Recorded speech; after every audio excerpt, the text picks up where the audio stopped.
عليكم إخواني أخواتي، كيف أحوالكم؟ إن شاء الله أنتم لاباس، أحوالكم بخير، نسأل السلامة والصحة للجميع. حبيت نعطي رأيي بخصوص زيارة هذا مغني باتريك برويل للجزائر. صراحة وراءها من خلفيات وتساؤلات، تطرح تساؤلات عديدة. في الظاهر تبان بأن ممثل فرنسي يزور الجزائر ويتذكر تاريخ، لكن الحقيقة هناك من قال بأن وراءها هي يعني إشارة للجزائريين بأن أقدام السوداء سيرجعون إلى الجزائر، سترجعهم فرنسا إلى الجزائر باسم السياسة الدولية.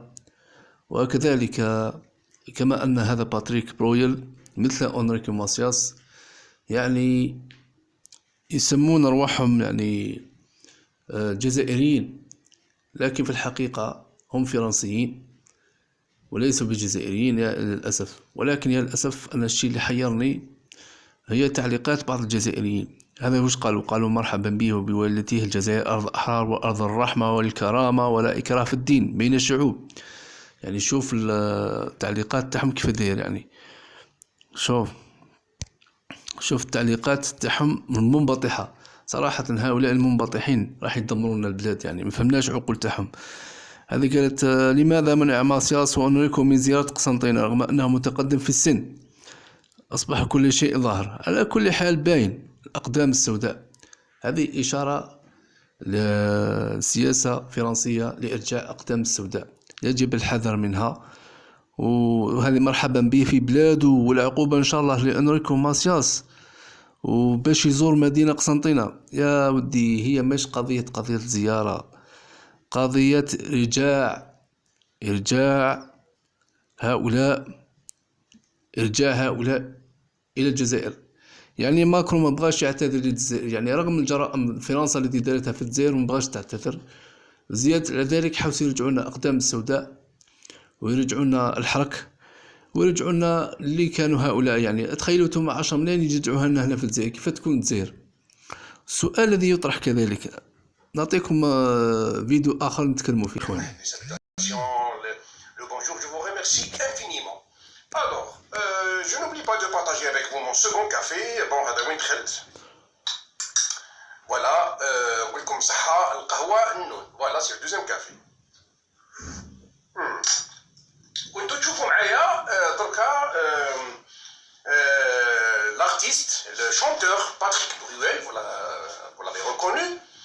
علاش شفتوه كيفاش اليوم راهو في تلمسان وحنا on lui souhaite la bienvenue dans son pays. Donc on peut pas lui dire bienvenue parce qu'il est dans son pays. Donc il est comme moi je suis algérien musulman et lui il est algérien juif. Donc c'est la même chose. On n'a pas de انا ما نقدرش نقولوا bienvenue parce qu'il est chez lui. انا نقول لكم الحق. Alors, اللي ما يعرفش باتريك برويل، باتريك برويل يعيطوا له ثاني باتريك برويل بن غيني فوالا. Alors, زاد le 14 mai, il est né le 14 mai 1959 à تلمسان, sa ville natale. السؤال الذي يطرح يا اخواني اخواتي، ذوك الناس هذه راهي تهدر منه يهضروا يخرطوا علينا بهذه الهضره عيانه كاع. قال لك الجيريان جويف. المهم السيد عاش طول حياته في فرنسا، يعني الولاء تاعو لمن؟ لفرنسا وللجزائر. هذه اول حاجه. يعني هؤلاء اللي راهم يهضروا على الزياره، واش معناتهم؟ واش حاب يقولوا بالزياره؟ زياره تاع نهار واحد يطل على البيت ويروح، ولا في فرنسا، ولا حب يرجعوا للجزائر، يرجعوهم للجزائر؟ يعني هذه سياسة فرنسية، أقولها صراحة، هذه سياسة فرنسية لإرجاع الحرك وإرجاع أقدام السوداء إلى الجزائر، وهذه سياسة خطيرة تطبق. يعني هل هناك استراتيجية لمواجهة هذه السياسة أم لا؟ السؤال الذي يطرح يعني.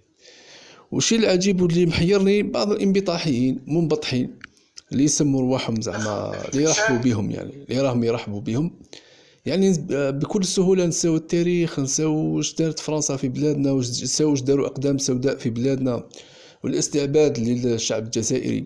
والشعب الجزائري يعني لو كانوا باقيين هنا، لو كانوا هنا عايشين، اقسم بالله غير الشعب الجزائري غير يولي عبيد، يولي عبيد عندهم. لكن الحمد لله جات الثورة الناس ومجاهدين هؤلاء وحرروا رجال البلاد. الحمد لله، الحمد لله رب العالمين. لكن يا للأسف يعني فرنسا هذه هي يعني خطتها إرجاع الحرك وإرجاع أقدام السوداء. ويعني وزيارة هذا المغني يعني كشخص لهذا البلد لا مشكلة، ولكن زيارته كرمز باش يعني وراءها، يعني وراءها ما وراءها يعني من خلفيات، وهو إرجاع أقدام السوداء إلى الجزائر. وهذا أمر في غاية الخطورة، وهذه سياسة خطيرة على الجزائر والجزائريين. دوك أنا نطرح سؤال: هذا بنيامين سطورة اللي راهو دوك يعاود يكتب في التاريخ، يعني هل اللي يكتب التاريخ يعني بحقيقته ولا يزور؟ ولا هذا لا يقول لك عاد كتابة تاريخ الجزائر وغيره؟ يعني من يكون هذا بنيامين سطورة حتى يكتب لنا التاريخ تاع الجزائر؟ يا أخي عندنا احنا جزائريين كتبوا التاريخ، علاه يعني علاه ما يهضروش على التاريخ الجزائري يعني اللي كتبوه الجزائريين؟ بنيامين هذا سطورة، هذا كي راح يكتب التاريخ كيف راح يكتبه؟ يعني راح يدير لنا التاريخ مزور؟ شيء طبيعي يدير لك تاريخ مزور على حساب يعني على حساب سياسة فرنسا وعلى حساب سياستهم. يعني مستحيل يذكروا كل الحقائق واش دارت فرنسا ولا واش داروا الأقدام السوداء في بلادنا. زيادة على ذلك لما كيجوا هؤلاء يدخلهم فرنسا للجزائر، يعني كي تدخلهم للجزائر يعني بأي أساليب وبأي طرق؟ مجاهدين تاعنا كيف نسموهم؟ هذا هو يجاوبونا. المجاهدين تاعنا كيف نسموهم؟ سموهم إرهابيين؟ راح هذو أقدام سوداء وهذوك الحراك وهذوك يعني مجاهدين واش راح يسموهم؟ راح يسموهم إرهابيين. يعني راح يسموا مجاهدين تاعنا إرهابيين. راك تشوف إشكالية واش راح يصرى ثم. يعني أمور غامضة. يعني هذه الأمور وهذه إشارات خطيرة جدا. يعني ماهوش جزائري، مستحيل يكون جزائري. إنسان اللي تربى في فرنسا وعاش في فرنسا مستحيل يكون ولاء الجزائر. لهذا ما تقولوش جزائري، ما كاش من هذه جزائري. جزائري واضح يعيش في الجزائر ويكون ولاء تاعو للجزائر. يعني ما نجيبوش واحد أجنبي عاش في دولة أخرى أجنبية طول حياته ولاء تاعو للدولة أخرى ومن بعد تقول له جزائري. هذه ما كاش من هذا. هذه يعني نوع من أنواع صنع مجتمع مختلط في الجزائر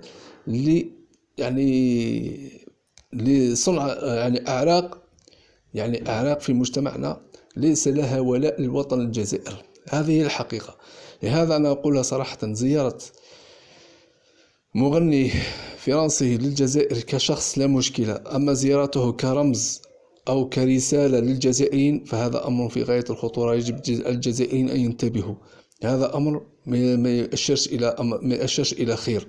حذاري حذاري حذاري. وزيد يقول لك نتمنى عودة أنريكو ماسياس وجميع الجزائر. شكون هذو الجزائريين راه يهدر عليهم؟ شكون أقدام السوداء؟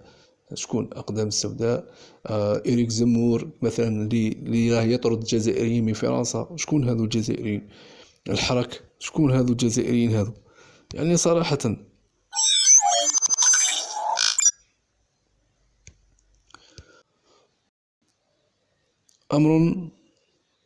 أمر خطير إخواني أخواتي. يعني